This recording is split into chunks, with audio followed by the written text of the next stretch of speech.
Now I am very excited to welcome back a fantastic college football capper, great friend of the show, Mr. Josh Nunn from the Action Network. You can follow Josh on X at Step on a Duck.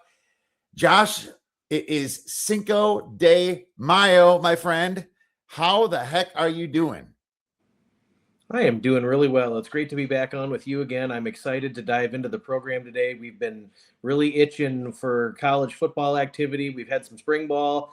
The rosters are getting formatted. Some G6 now, I guess it is G6. Regular season wins were dropped. And it's an exciting time because we're about 105 days or so from kickoff, and it's going to go quick. So it's a real fun time of the year, and I'm itching to get going.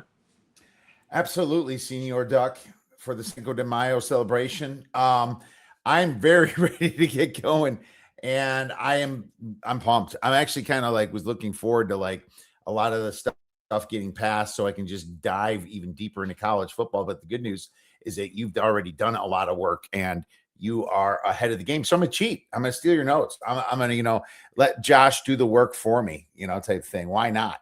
Because he's my friend and he is so willing to come on and talk some college football and pigskin with us. So, that leads me into a fun little question about what you do. How do you prepare for the college football season?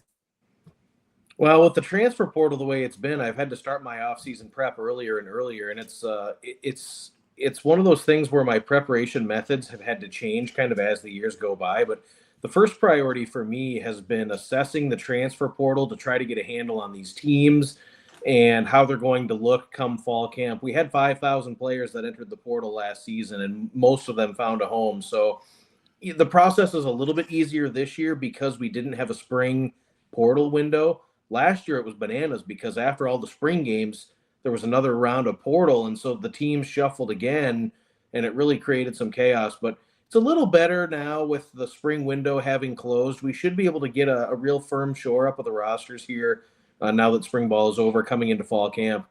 Second thing I try to do is I try to make those micro adjustments to my power ratings to get those in line based on where a team ended last season compared to where I project they should be at the start of the season.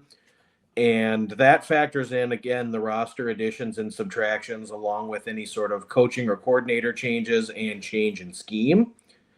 From there, really just trying to get an idea on how many times teams are going to be favored or they should be favored throughout the season. And then it's about trying to project how many games a team should win. And this will put you so much farther ahead when win totals do drop, so you can effectively predict whether a team is going to go over or under a posted win total number. Next one is the schedule, which I think is so critically important. Where are the tricky spots, the back-to-back road trips, hangovers, revenge, rivalries, the list goes on and on. Once you have these teams ranked by conference based on projected order of finish, you can really assess the strength of the schedule within the conference.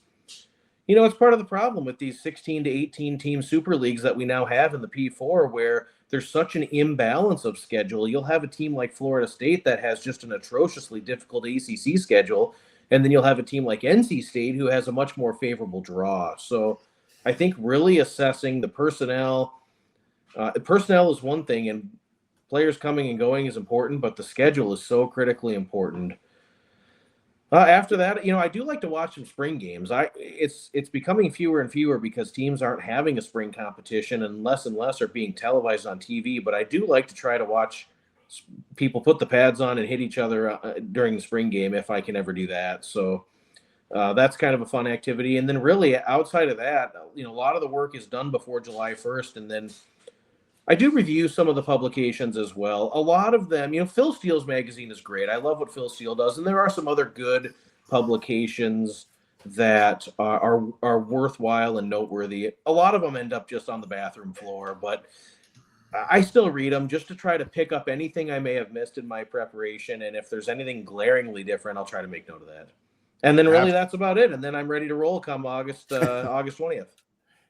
That's it. That's all. Oh, we can all do that. No, you have to be a dedicated person to get through all that. Just me inputting the schedule into my power rating so I can get the season win totals kicked out. is a beast in itself, especially now that they keep adding teams to the FBS. So it's just been absolutely difficult process for me, but I actually kind of enjoy it. I find some schedule spots, and I think it's a good thing to do is to look at every single team schedule, which I did, because I did not miss one schedule, because I had to put it all in. So, I'm not quite as far along as you, but I'm getting there. But what's good is that, a lot of these season win totals that come out really start with the power conferences. And we're going to discuss a little bit about the ACC and a little bit about the Big 12, kind of ones you got to jump on, which is great. And hope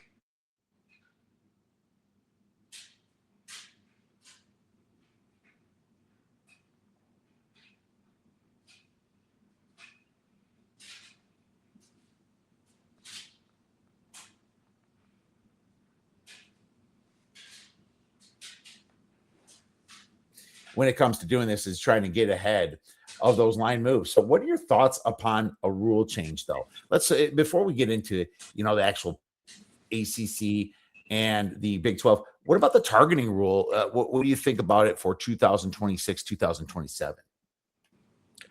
I think it's a step in the right direction. I was never in favor of throwing a guy out of the next game for activity that occurred in a different game. That's kind of a soccer thing that they kind of got that from. And so I never really did like that. I think they could make this better by implementing something like what the NBA does with flagrant 1, flagrant 2 type of situation. I think we see different levels of severity when it comes to the activity that's involved in targeting, where somebody could be called for a targeting foul, but they're clearly trying to avoid the illegal contact. They're trying to make a tackle the right way. Maybe the offensive player suddenly drops, so then the point of attack, the point of contact, changes from the midsection up to the head or neck area, and there was clearly no intent. I don't know that should factor when potentially suspending players. There are certain activities that we've all seen. If you grew up watching football in the 80s, 90s, and 2000s, the launching, the power hits over the receiver in the middle, the head hunting, crown to the helmet tackling, all that should be prohibited, and we're really trying to get that out of football. But I really think there are different levels of severity around it. So I'd like to see them take a step further and maybe differentiate between those levels of conduct. But to answer your question, I think it's a positive change. I think it's good to not kick a guy out of the next game for activity that occurred during a different game. If we only had football guys like you and me running the rule book, my friend, what the heck was that stupid rule? What's so funny is and I've tweeted this many times, you'd see a blatant targeting, quid pro quo, right in the dude's chin, right? And not even going to call, they review it. Oh, this targeting has been pulled. It's like, what? And then you see the lightest targeting, just the easiest kind of like he's the crown of his helmet only went down because another player was going towards him or something, and then they get called for it. It's like the imbalance of how they decided when it wasn't targeting was completely all out of bounds. People did not know what to do. Refs did not know what to do. The announcers still don't even know it, and so super smart to take that away, but I love what you said. Flagrant 1, flagrant 2, absolutely. Have the flagrant 2 or 3 when, pull him out of the game then. But if it's kind of like targeting where, he's not launching in the air, his head went down because the running back's head went down to hit him, which they never get called for targeting. I love that being a flagrant 1 and maybe just a 10 to 15 yard penalty. That is fantastic. What are your thoughts on the new Pac-12, Josh? And I wanted to get into that because after putting this schedule in, I had to change a bunch of stuff from last year. And, I find it fascinating that it just kind of looks like a revamped Mountain West. Yeah, it's definitely nowhere near what it was before. I still wonder if this league will ever regain its Power 5 status and get back to what it used to be, the great Pac-12 days. But, I do like the mosaic of teams that we have in the conference. I think it'll be a fun league this year. I think it'll be relatively wide open with Boise State, Wazoo, Utah State's in there, Colorado State, all the others. I really do wonder if this will ever open up a door as long as the money gets to be where it needs to be. I think that no two teams have had more buyer's remorse in changing leagues than Cal and Stanford. And I think that this would be an avenue for them to possibly get into the Pac-12. Again, if the money is right and if they were to elevate their status to a P5 level status, I could see that happening. I think, in general, my kind of get off my lawn old man rant is I think it's bad when UCLA and Maryland is a conference game or Rutgers at Washington is a league game. It's not something I like. We've lost a lot of the regional aspect of college football. We had so many magical regional rivalries for years and years, and a lot of that has been lost. So I'd like to see it migrate back to that, and I hope that maybe this is a step in the right direction. It's going to be a fun league this year. I'll certainly be plugged into the Pac-12 quite a bit. Well, that's great, man. I think it's going to be fun too. It's just, it doesn't look any better than the Sun Belt, where Boise State's probably going to be like the James Madison. It just kind of feels like that. But I also wonder if this hurts Boise State a little bit later. I mean, they were the king of the Mountain West. Maybe kind of things change a little bit. In the Pac-12, you always thought about the West Coast. I mean, there's not a lot of West Coast teams now, right? Very few, maybe San Diego State. But I mean, it's not like you got the UCLA, the USC, the Oregon, the Washington. It's just not the same feel as it was before. So 100% agree. You got these Texas State games and state type teams and Colorado State. And it's like every team has to have state in the name too. Is that a prerequisite? Are they not going to grow unless you put state in the end of your name? I don't know, man. A lot of head scratching to me, but no, this is not even close to a Power 5 team conference. I don't even know why they kept the same brand. Like that brand is pulling any equity with these teams in it anyway. It just made no sense to me. And maybe it was just a way for some of those unhappy, I guess, Mountain West teams to leave. So I'm still confused, but we still have football, so I'm not going to complain. But let's get into some of these conferences here. Why don't we start out with the ACC? And I mean, if you like, we could go kind of one by one, maybe say a sentence about both, or do you want to just get right into your plays? Yeah, well, let's go through each team. We'll give some snippets on that, and I'll talk about win totals if they apply. All right. Well, let's look at the ACC right now. Clearly, the strangest thing, the representative in the college football national championship game didn't even win their conference last year. So I guess we'll start with Duke. Duke 6-2 last year, something like that. There's just a big mess up top of the ACC, and now you have Duke right there, and they lost Mensa to transfer to guess who? Miami. What about Duke this year for 2026? Yeah, I thought they were really fortuitous to win the amount of games that they did. Their defense was really bad. They could hardly get off the field on third down. They really struggled with their red zone defense, and they take a major step back at quarterback. As you mentioned, Mensah leaves. Walker Eget comes in from San Jose State. I don't think that the offensive line is going to be able to protect as well. They would have given up so much more havoc if it wasn't Mensah back there, and I think that Eget will struggle with handling some of the pressure in this league. The schedule is not horrifically daunting, but they do play Miami and Clemson, and I think they play both those teams.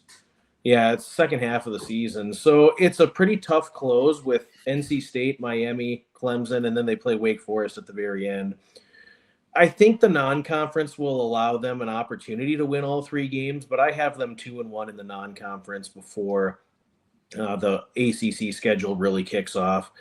I just don't think it's a very good team. I think it's a team that overexceeded expectations last season, and they have for several years here at Duke. They've exceeded their regular season win total 4 years in a row. But I do think that this team takes a step back this season after experiencing their most successful 4-year run in the history of the program. So I lean under the win total, which is 5.5. I do not have Duke in a bowl game this year.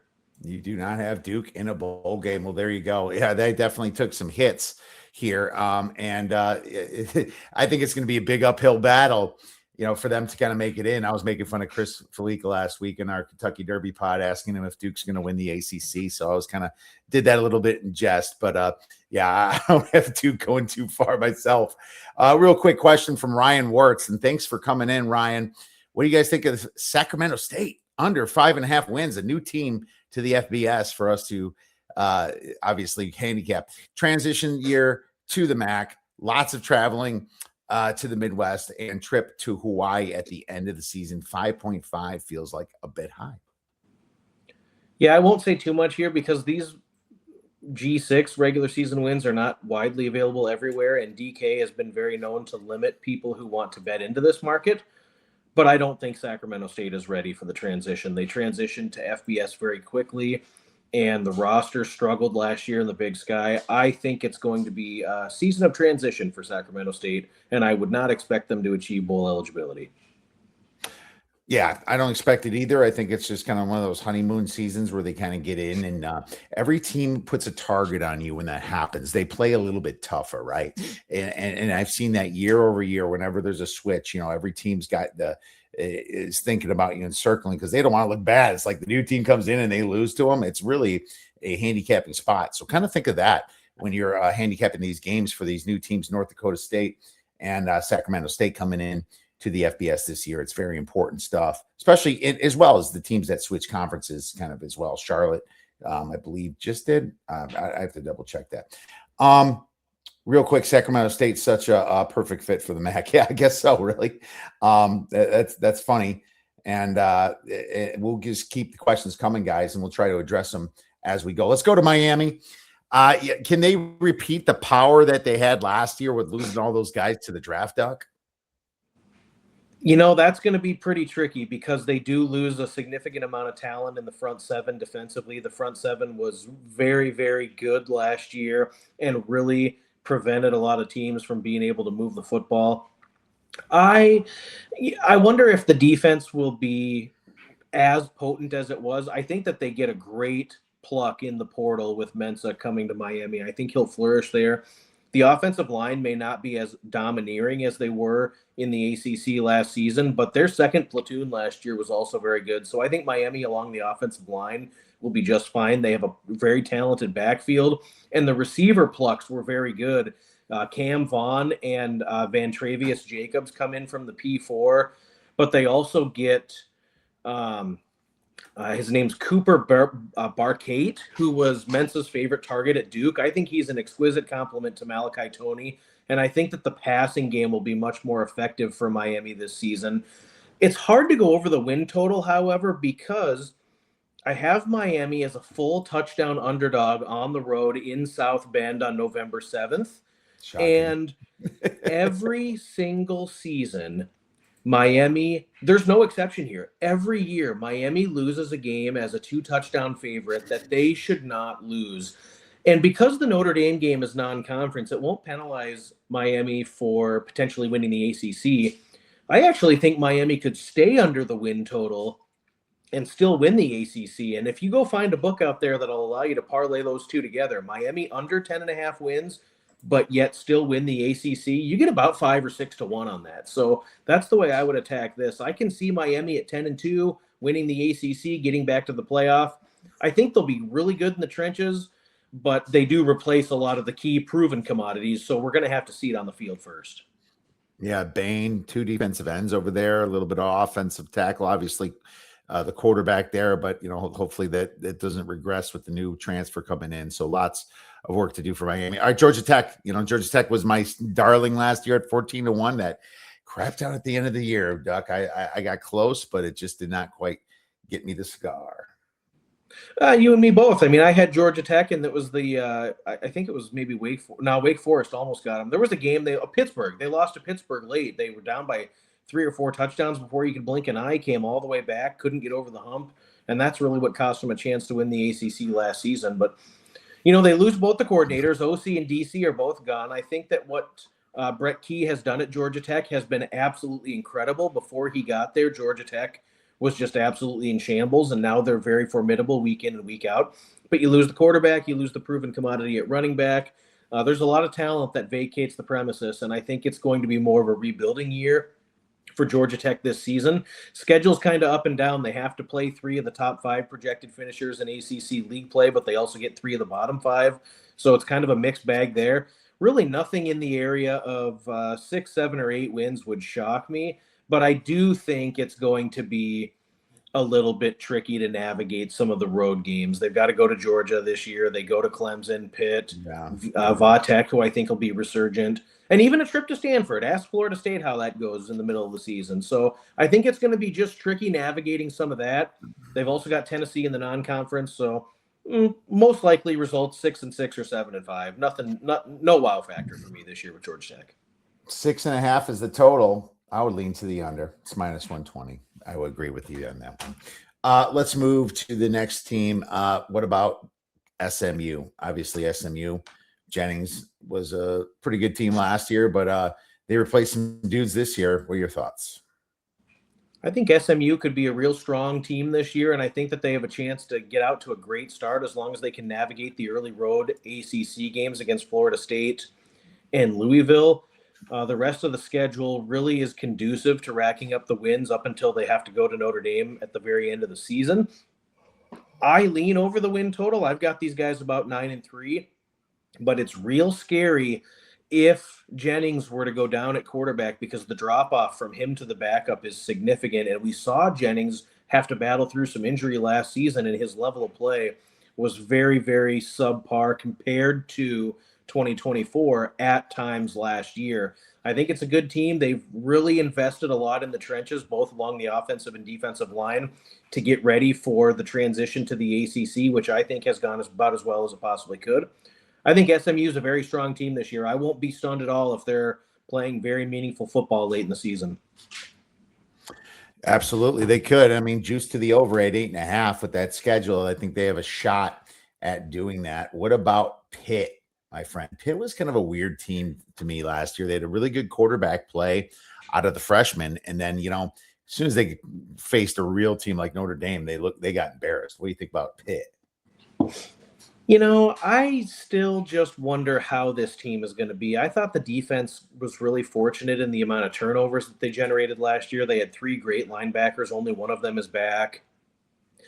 They struggled on settling at quarterback for so long that they rotated 3 guys in. The reps were split quite evenly until they settled on, I think it was Henschel that they ended up settling with. But yeah. The offense was such an issue for Pittsburgh. There was a lack of explosivity. The offensive line was very poor in the run blocking. It was just Pittsburgh was one of the worst teams along the offensive line in the entire country at allowing havoc, at allowing sacks, tackles for loss, forcing quarterback scrambles. They just really struggled up front. And I think that they still have quite a long way to go to be considered a real serious player in the ACC. The schedule sees them play Miami, Louisville, Virginia Tech. I think will be a tough game. I'm just not quite there yet. I think that we'll find out a lot about these guys in week 2 when an improved UCF team comes to town. I see them about 7-5. I think they'll be a slightly above average ACC team, but I don't think they'll threaten to win the league. Yeah, I don't think so either. This is Pitt's going to probably come in not surprising people. Everyone's going to know kind of who they are here, and Heinzel's back, but he's moving into sophomore season here, and he's going to have to take a step up too, and we'll see if that was real what we saw from last year. All right, let's go to Louisville. What do you think about Louisville? And Louisville surprised me a little bit, going 4-4 last year in the ACC. Yeah, and I think Louisville had a much better defense than people give them credit for. Louisville was one of the best teams in the entire country at prohibiting explosive plays against them. They only allowed 14 plays all season in excess of 30 yards, and I thought based on the fact that their front seven did not generate as much pressure as you might think, the secondary actually played pretty well. Well, that whole secondary is rebuilt, and so they're going to have to rely on the transfers gelling early. I think they had major upgrades in the receiver room compared to what they had last season, and both of their running backs, 1A and 1B, both of the Brown kids are back.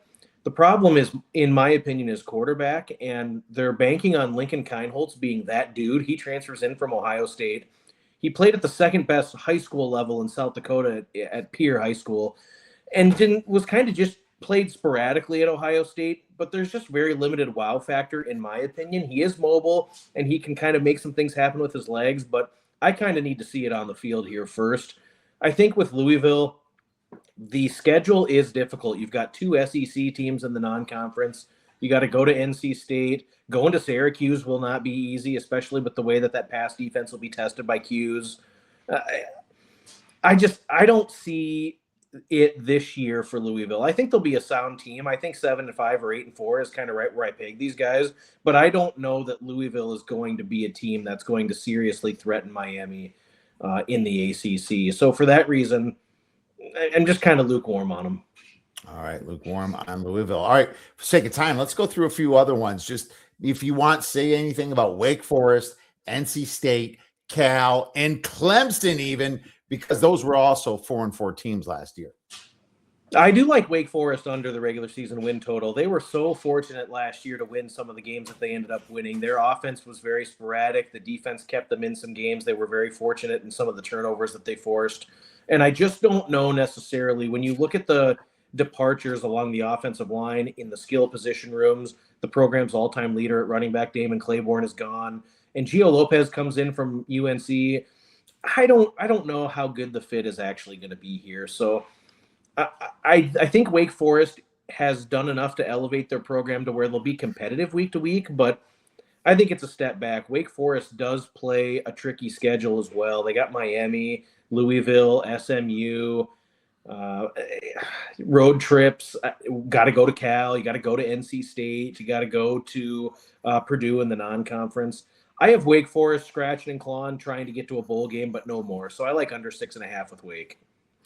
No, that's fair enough. Under 6.5 is a good number here, and Wake Forest is well, I mean, you got to pay a lot of juice. -190. That's probably cool because Duck moved the line on us. Geez, thanks, Duck. But hey, it's a safe bet under 6.5. I'd rather have than under 5.5 at +115 because they could sneak into bowl season. A lot of teams with 5 wins are playing a team that might have just given up or already gotten the bowls at that very end of the season. So be careful with that. But I'd shop that around. I think you might be able to get a better number than -190 on the 6.5. What about the bottom feeders? And sorry, Florida State, you are a bottom feeder. Stanford, Florida State, Va-Tech, who's got a new coach now, North Carolina, Boston College, and Syracuse. Well, so I think Florida State, I really struggle to figure out what this program is trying to do here. I don't think that they upgraded their quarterback situation at all. I still think they're going to struggle defensively. They were okay last year, but there was really no wow factor via the portal. The schedule for Florida State is what's going to doom them. They've got to play Alabama and Florida this year in the non-conference. And then they play the top 4 projected teams that are going to finish in ACC league play in Miami, Clemson, Louisville, and SMU, and they only get one of the bottom 6. So I think it's going to be a real troubling year in Tallahassee. I won't be surprised if the administration decides at this point, maybe it's time to pull the plug on Norvell and go in a different direction. I do like NC State. I think NC State is a team that could go over their win total at 6.5. The schedule is very favorable. They only play one of the top 5 in Louisville, and they host Louisville about halfway through the season. They get 6 of the bottom 8 projected finishers in ACC league play. And Dave Doran has been so consistent in ensuring that the floor at NC State is getting to bowl eligibility. So if that's the absolute worst, it's going to be at 6-6. I think there's a ton of opportunities for wins. I have them favored in 8 games this season. I do like NC State over 6.5. And a team that I think could surprise, maybe not to win the conference, but a team that I think will be much better this year than they were last year is Syracuse. When you look at how they performed with Angeli back there behind center, the offense was throwing the ball around. They were very competitive. They were very fun to watch offensively. Quarterback injuries, they just weren't prepared. They ended up having a lacrosse player that was playing quarterback for Syracuse. It's going to look so much different this year for the Qs. They always have a really solid home environment playing in the Dome. I think Syracuse is a team that could flirt with bowl game eligibility. I would go over 4.5 wins for the Qs. All right, did you hear that, Armando? There's your surprise team that Josh is taking over 4.5 on Syracuse. That is impressive. I didn't even get to Syracuse yet, but I will say that this team, since losing Dino, has been very disappointing. And even at the end of his tenure, Dino Babers, it's been pretty bad here. But no, man, I don't disagree with that. I think that Syracuse, believe it or not, they return 67% of their defense. They rank 9th in defensive returning production. They rank 63rd in offensive returning production. The transfer portal hurt them a little, but it's like for Syracuse numbers in the 40s kind of makes sense for on-3 net transfer portal rankings. So kind of see what you're doing. I'm gonna dive a little bit more into this Syracuse one for the over here and see what kind of number I can find. Let's move on to the Big 12 then. And Texas Tech, obviously, you can bet on the fact that we don't know how good their quarterback's going to be this year, Josh. Yeah, really unfortunate developments with Texas Tech, given that Brennan Sorsby is likely, more and more likely every day, to have played his last down of college football and will likely not be there. The schedule is one where Texas Tech, I downgraded them about 6.5, 7 points based on the news, and I still have Texas Tech favored in every game this season, most of them by double digits. Kirk Francis will probably play in the first couple of games. He transfers in from Tulsa. And Will Hammond, the backup, who played some last season, should be ready to go by week 3 or 4. The schedule is just so light for Texas Tech. When you look at the teams that they do not play, they avoid Utah, they avoid BYU in the regular season. A lot of the road games are very, very manageable, going to Oregon State, going to Colorado, going to Cincinnati. I think that this is still one where Texas Tech is likely 10-2 at worst, and still playing for a chance to get to the Big 12 championship game come late in November. There will be a couple tricky spots at Baylor and at Oklahoma State, 2 teams that I don't think are going to be real serious challengers in this conference, but it is a Big 12 conference road game late in the year, so could be that. I think the defense probably takes a little bit of a step back compared to the Havoc defense that we saw last season that was just so exceptional at getting tackles for loss in the backfield, stopping teams on third down, shutting them down in the red zone. That might take a little bit of a step back, but I think the run game will be strong. I think the passing offense will be a little bit better this year, regardless of who plays at quarterback, because Baron Morton had some deficiencies that they just couldn't really work through. The problem with Texas Tech is I just don't think they're any longer a national title type of contender, because once they get into the playoff and have to square up against Ohio State, Indiana, Oregon, their offense will just likely get shut down. So I think Texas Tech will still be good. I think they'll be just fine in league play. I actually bought them to win the conference once the news came out and we got a little bit of dip in the price. So you can find about even money on Texas Tech to win the Big 12, and I do think that they're the rightful favorite in this conference. Yeah, I still think so too. I mean, my initial power ratings still have them better than everybody else because, everyone else took a pretty big hit this year as well. But one team that overachieved from my expectations last year was the BYU Cougars. Now, don't get me wrong. They had a pretty intense luck factor last year against teams like Utah, and seriously against Utah, that targeting penalty, I'm still scratching my head over since we just discussed that. And BYU just got through some games that were, fortunate situations. I'd probably call what they were able to receive last year. Just looking back here, getting games. Well, first of all, Colorado. You only beat Colorado 24-21, and this is the 4th game of the season. You had a very cake non-conference, and when you finally face someone pretty good, you lose by 22 at Texas Tech, and then you play them again, then you lose by 27 points, So, I mean, are they going to compete at all this year? Yeah, I mean, they certainly have the voodoo, and the voodoo really comes out at home, and it's just one of those magical things where BYU regularly finds ways to win games that they have no business winning. At some point, I would think that there's a chance it catches up with them. Could be week 2 when they host Arizona. Could be on the road against TCU. Could be Central Florida the week after they play Notre Dame. And that's one to circle. Win or lose against Notre Dame at home, I have them about a 7.5-point dog. But win or lose, then they got to get on the plane and go to Orlando. And I think that'll be a tricky spot for them. They've got the Holy War game against Utah. I mean, this is a tricky schedule to navigate. There's a lot of consistency in the roster, which is refreshing compared to what you and I have seen when diving into the portal and analyzing these rosters. There's been so much coming and going. BYU does have a little bit more consistency, and we're going to get a lot of the good flavor on the offensive and defensive line that we're accustomed to. I think they'll be able to run the ball just fine.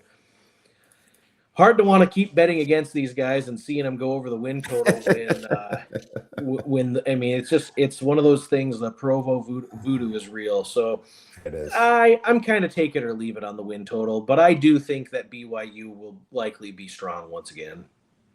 They do avoid Texas Tech this year, which is a good thing. But obviously, getting Notre Dame is a big trade-off. Oh, tickets as low as $405 on ESPN here.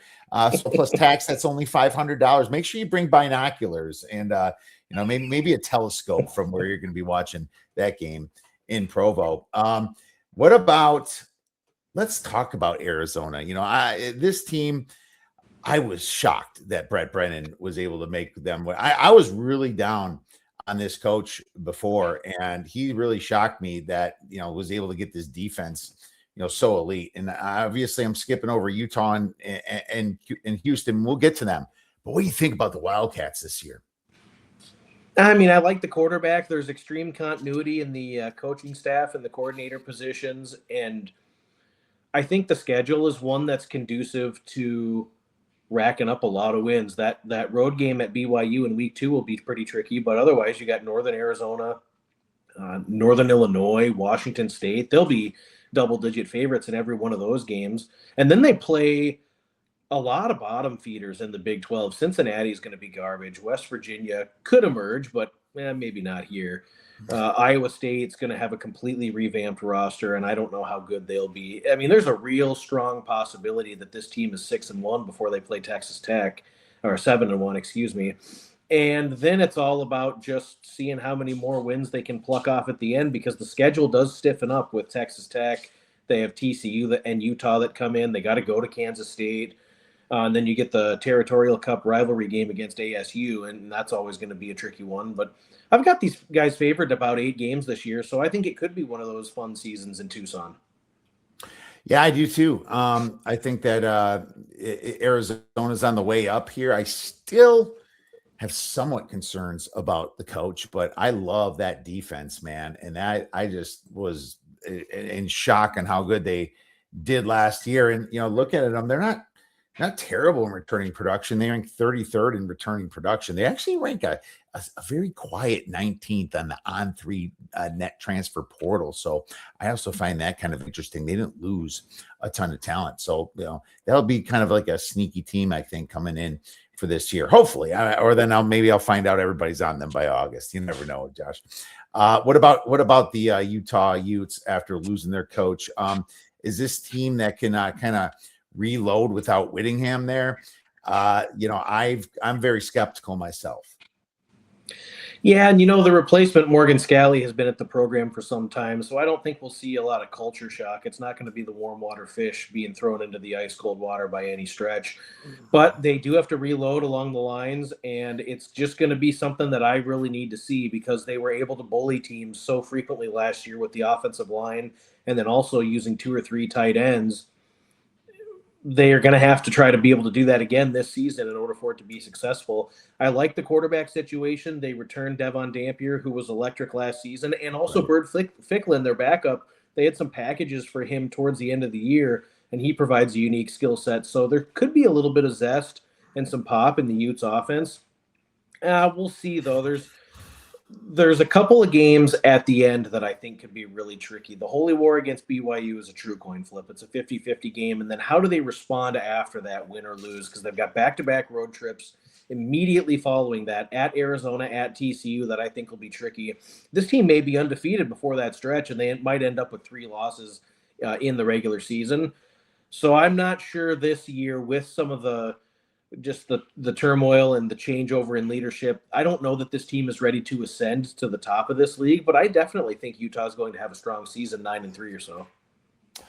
Yeah, absolutely, man. They should be kind of like picking up where they left off. But here's a couple problems that I had. They did lose 2 tackles in the first round, man. 2 tackles in the first round. That is brutal.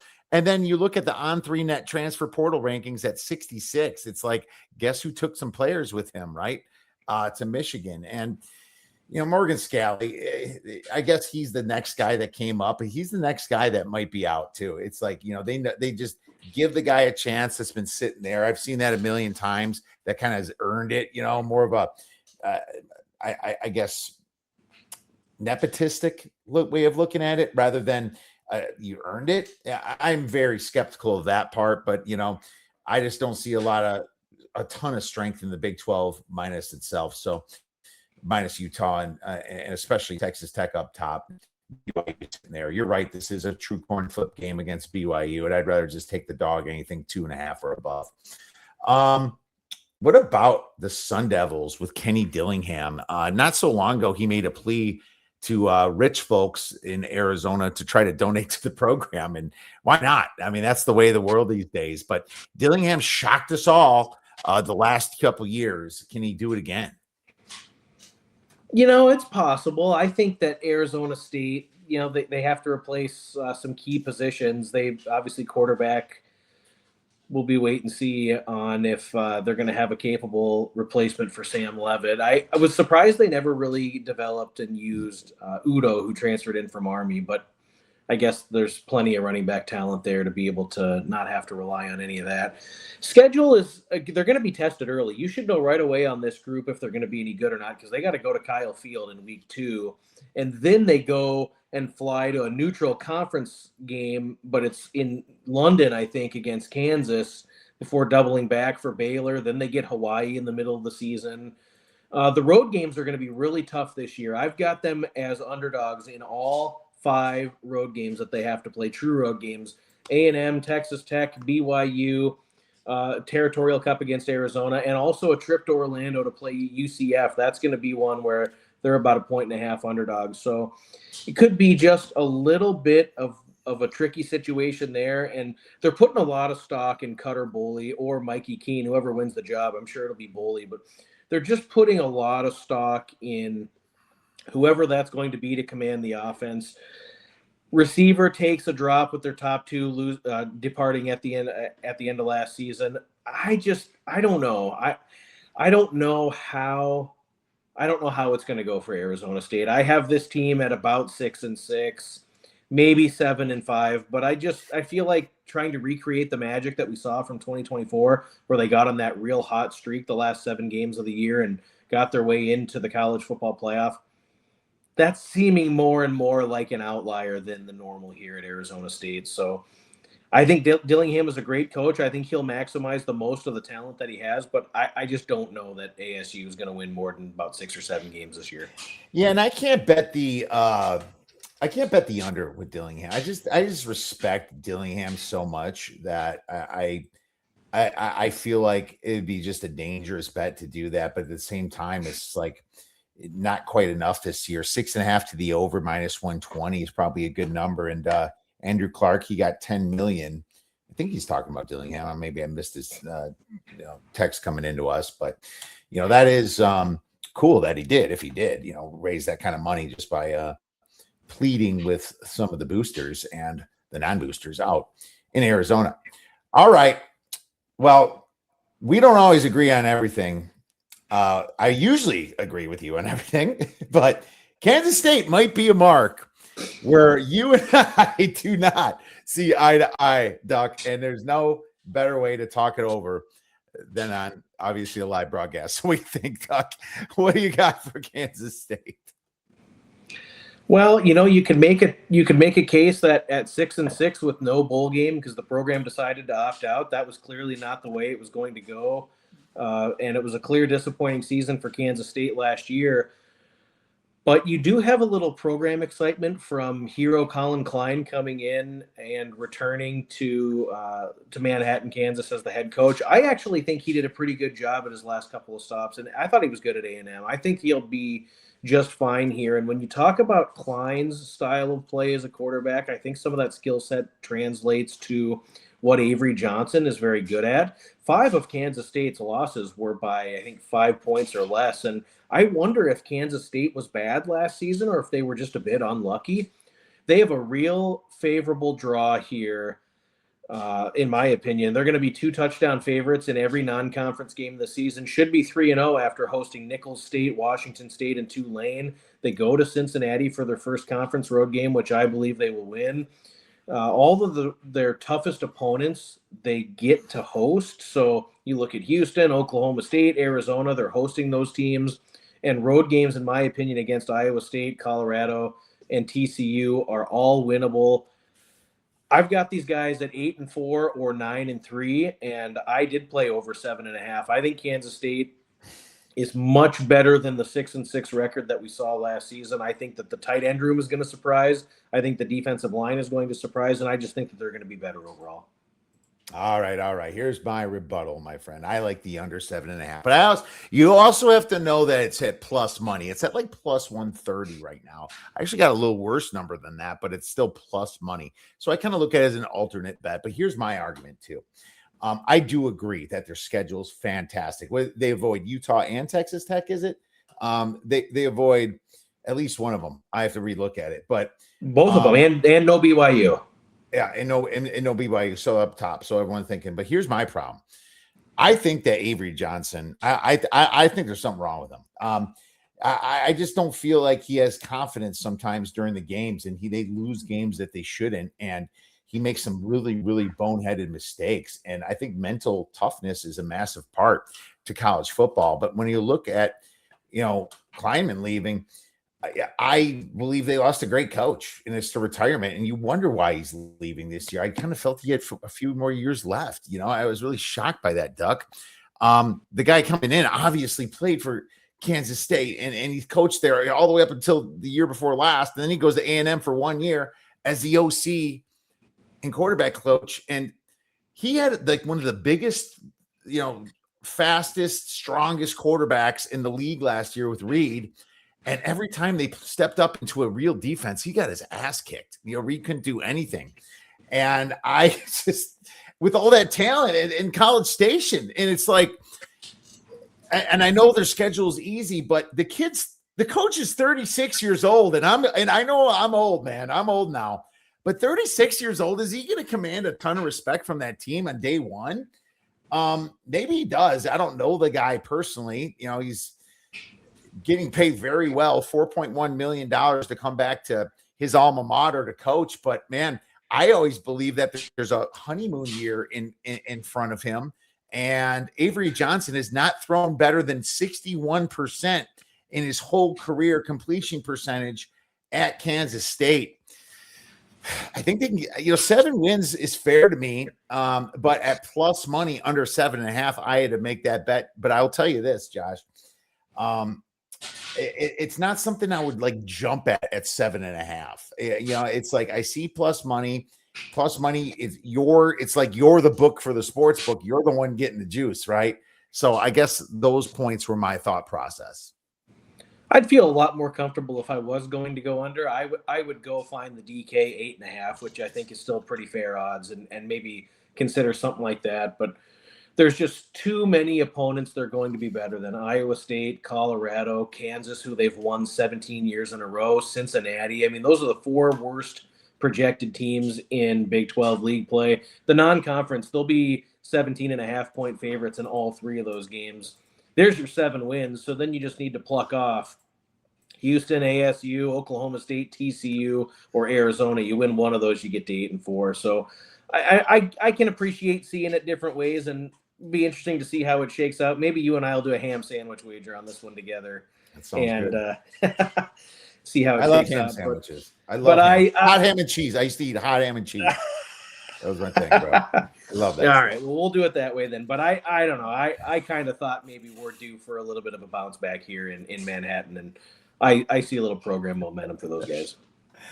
Andrew Clark's like, Avery Johnson is great as long as he doesn't have to throw. So there you go. I got someone on my side over here, buddy. Appreciate it, Andrew. No, 8.5 minus 165. So you can set yourself up for a middle if you took the over 7.5. So there you go. 8 is a very logical number. Don't get me wrong. It is with that schedule, but I just think that Avery Johnson is shot. And I don't know. I'm not loving the big changes here in Manhattan.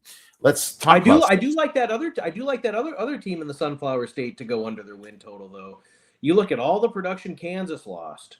Yeah. With the quarterback, receivers, the offensive line, everything is absolutely a complete rebuild. And I think when you look at how the schedule lines up for KU this season, and you're getting paying a little bit of juice to get under 6.5 with the Jayhawks, and they've got to go to Utah, they go to K-State where they haven't won in 17 years, Missouri in the non-conference, they'll be touchdown underdogs. BYU on the schedule, resurgent Oklahoma State. That's one where I would look to the under is Kansas. I don't know that this team has a bowl in them, let alone winning 7. I do love Lance Leopold, though. I do think he's a great coach. Now, he did regress a little bit last year, but that quarterback Daniels of his, I don't know. The dude was always hurt, and that was a big problem. But another big problem is you're going to Utah and to Kansas State. So that's not great for you. But I do see wins against Baylor, maybe at home against UCF, probably at Oklahoma State. West Virginia is a toss-up. Middle Tennessee State, yes. Missouri, no. Long Island University, yes. Arizona State is a neutral site game. So it is kind of interesting with this team. I didn't do a ton of homework on them yet. I'll just go by what you said, Josh, looking down on them, kind of when I'm diving into this one. But Cincinnati is the one that I wanted to bring up to you because we might be on the right side of this one. Yeah, I mean, you look at who they played last year and how they played, and Brendan Sorsby masked a lot of the defensive inefficiencies for Cincinnati last season. Cincinnati had a very potent, explosive, quick strike offense, but the defense was just so poor. They couldn't get any pressure on the opposing quarterbacks. In the secondary, it appeared pass coverage was optional at times. And they exceeded expectations because of the play of Sorsby. But if you look at Cincinnati and how that schedule closed last year, they really got bullied around when it came to playing some of the tougher teams in league play. I don't think when you look at the non-conference schedule, they're projected to be significant favorites over Boston College. I don't know.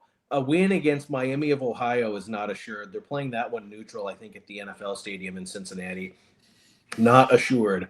The schedule is tricky with the opponents they have to play in Big 12 league play. Kansas State, Arizona, Texas Tech, Utah, Houston, BYU. The only 2 conference games I feel really comfortable with them being able to compete and when they show up have a real good chance to win would be at Iowa State and hosting Colorado. And outside of that, they're going to be up against it all season. And this is an opportunity to fade J.C. French against Power 4 level competition, and he struggled badly in the Sun Belt last season for Georgia Southern. I think there's a significant downgrade at many of the key positions. I don't think Satterfield is overly great as a head coach, and I do not have Cincinnati going to a bowl game this year. This is one of my favorite regular season win plays that I've made in any league, Cincinnati under 5.5. Another plus money bet that I got as well, Cincinnati under 5.5. I do agree. Cincinnati had also struggled in the transfer portal greatly.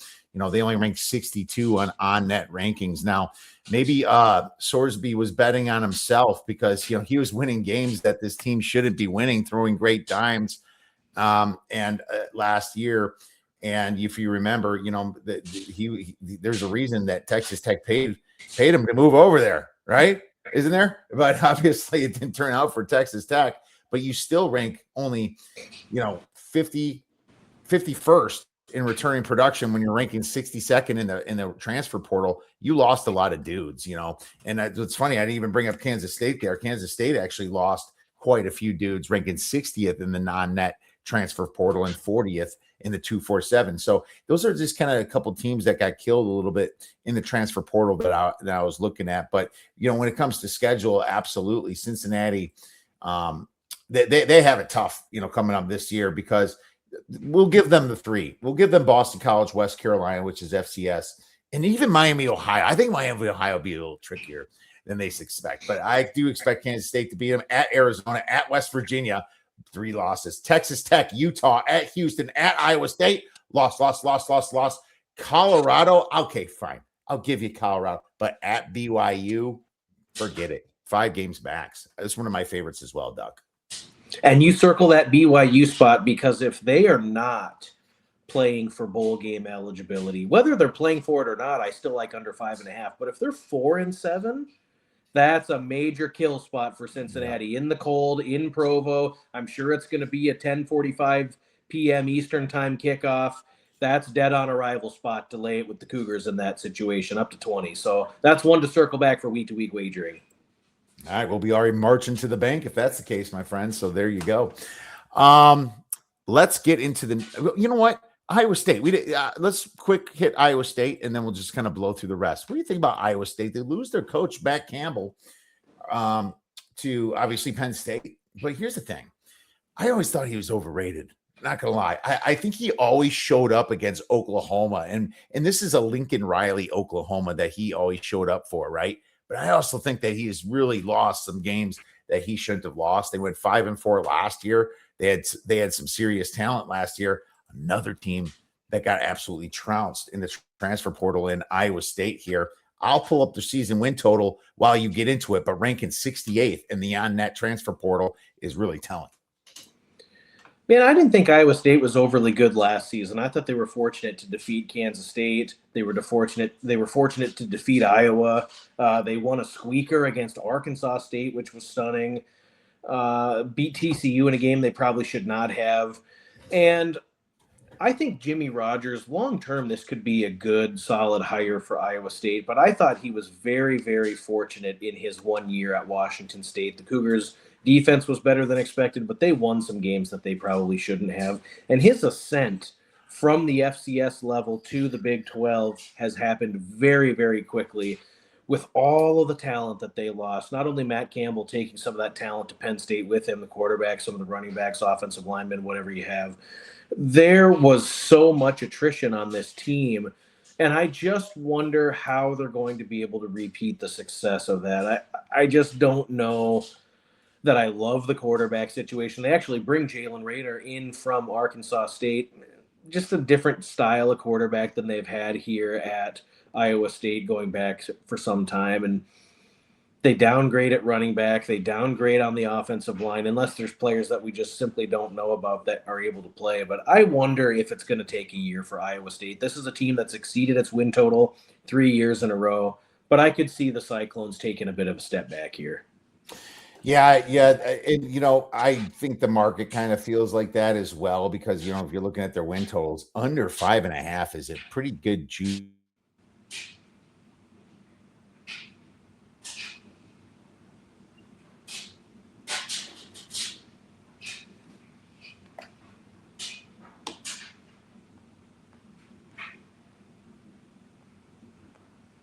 $135. That's I was a coach and actually making some noise. Let's quick blow through some of the rest of them. I mean, you got Baylor there, who was massively disappointing to me last year. Massively. I'm eating my freaking words on that one last year. We already covered Kansas. You got UCF that only won 2 games. West Virginia, 2 games. Colorado, 1-8 in this season. 3-9. They went total last year. Leon Dion was thinking more about his son playing with the Cleveland Browns. And then obviously the Oklahoma State Cowboys lost their coach, went 0-9 in the Big 12 and 1-11 throughout the whole season. Anything on these last garbage feeders?